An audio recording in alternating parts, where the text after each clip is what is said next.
Kartolinën ta dërgova është titulluar Varieteja me këngë dhe humor që do vijë për spektatorin shkodran për 2 net me radhë me 22 dhe 23 dhjetor në Teatrin Migjeni. Ne jam shumë i lumtur që për festat e fundvitit publikut i ofrojmë një shfaqje me titullin Kartolinën ta dërgova.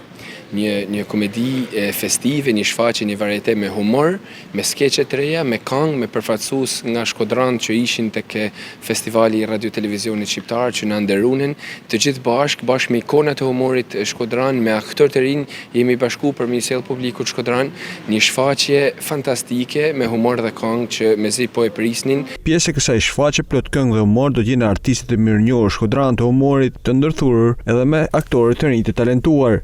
Do të jenë 2 net festive, 2 net cilin publiku do shijojnë disa materiale të reja, do shijojnë patjetër edhe këngët nga këngëtarë tonë të mrekullueshëm dhe besoj që do të jetë, siç e ka edhe titullin, një kartolinë fundvitit shumë e bukur për publikun shkodran.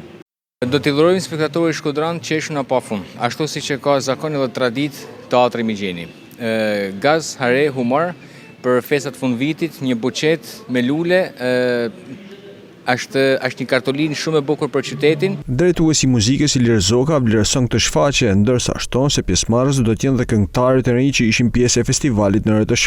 Si vazhdimsi e shumë premierave të mëparshme, edhe kjo sjell një frym bashkëkohore, besoj.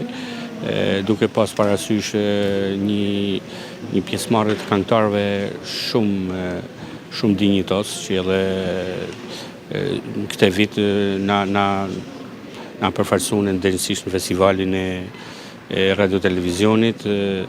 Janë këngëtarë të ri, po me të vërtet një shpresë edhe një augur i mirë shumë për Shkodrën.